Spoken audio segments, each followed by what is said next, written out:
Hello everyone, কেমন আছো তোমরা সবাই? আশা করি সবাই ভালো আছো। আমিও খুব ভালো আছি। নতুন একটি ভিডিও নিয়ে চলে আসলাম, আশা করি তোমাদের ভালো লাগবে। তো শীত শীত পড়াও শুরু হয়ে গেছে, আর বাজারে কিন্তু নতুন ফুলকপিও উঠে পড়েছে। তো নতুন সবজি খেতে তো খুবই ভালো লাগে, মানে প্রথম প্রথম তো খুবই ভালো লাগে খেতে। এখন হচ্ছে একটা ছোট্ট ফুলকপির দাম নিয়েছে 30 টাকা, আর এটা যখন মানে একটু পুরনো হয়ে যাবে, যখন ওঠা শুরু হবে, তখন আর খেতে ভালো লাগবে না। ফুলকপি ভাজা, ফুলকপির ঝোল, এটা সেটা করে তখন আর ভালোই লাগবে না। এখন নতুন উঠেছে, এখন ভালো লাগবে খেতে।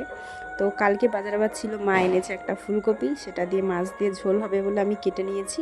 আর এটা হচ্ছে কি শাক আমি নিজেই ভুলে যাচ্ছি, হচ্ছে কুলফা শাক। এটা এত বড় বড় কাঁটা, আমি সব বেছেছি মানে ভালো করে, যেহেতু বড় বড় কাঁটা গলায় বেঁধে যেতে পারে, তো সেই জন্য আমি ভালো করে বেছে নিচ্ছি। এটা হচ্ছে কুলফা শাক বলে, আলু বেগুন দিয়ে চচ্চড়ি হবে, সেই জন্য কেটে নিলাম।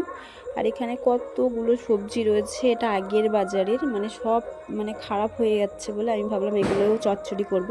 তো এগুলো কেটে নেব, সবজি নষ্ট। তো এখানে সব কাটাকুটি কমপ্লিট হয়ে গেছে, তারই মধ্যে আমি স্নান করেছি। স্নান করে হচ্ছে দেখি সোনামাকে ঘুম পাড়িয়ে দিয়ে গেছিলাম, তা ভাত তাপ বসিয়েছি বলে আমি ভাবলাম আগে স্নানটা করে আসি। আর যেহেতু বড়রা সবাই খায়, তার জন্য কিন্তু তাড়াতাড়ি মানে সকাল সকাল স্নান করে পুজো ধরে রান্না করাটা উচিত। এবার অনেকে হয়তো বলবে যে তুমি তো স্নান করে হচ্ছে রান্না করো না, তো তুমি এত জ্ঞান দিচ্ছ কেন? মানে জ্ঞান নয়, থাক এ নিয়ে আর কথা বলবো না, যেহেতু আমি স্নান করে রান্নাটা করি না, তাই জন্য বেশি জ্ঞান দেওয়া উচিত নয়। তবু আমি হচ্ছে স্নান করে রান্না করি না, কারণ যেহেতু আমার ছোট বাচ্চা, সেই জন্য হয় না। কিন্তু আমি আগে আগে কিন্তু সবসময় স্নান করেই তারপরেই রান্না করতাম, কিন্তু এখন হয় না, হচ্ছে ছোট বাচ্চা বলে ওর না ঠান্ডা লেগে আছে। তোমরা তো সবাই জানো যে ওর ঠান্ডা লেগে আছে, কতটা পরিমাণে গ্যাস দিতে হচ্ছে, সেই জন্য আর এখনকে না হয় না।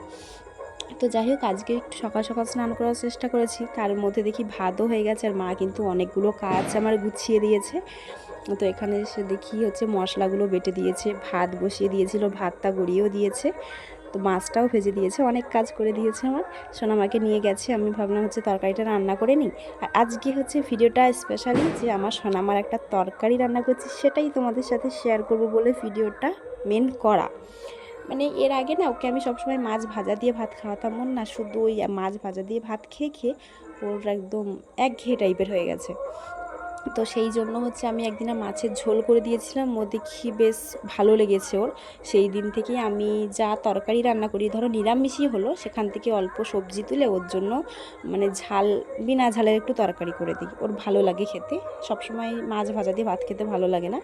তো আজকে হচ্ছে আমি যেসব সবজি কেটেছি আমাদের রান্নার জন্য, সেখান থেকেই অল্প অল্প করে সব ফুলকপি, এখানে 4 রকমের সবজি রয়েছে, সব দিয়ে ওর জন্য ঝোল করেছি। তো কেমন হয়েছে কমেন্টে জানিও। নেক্সট ভিডিওতে দেখা হচ্ছে।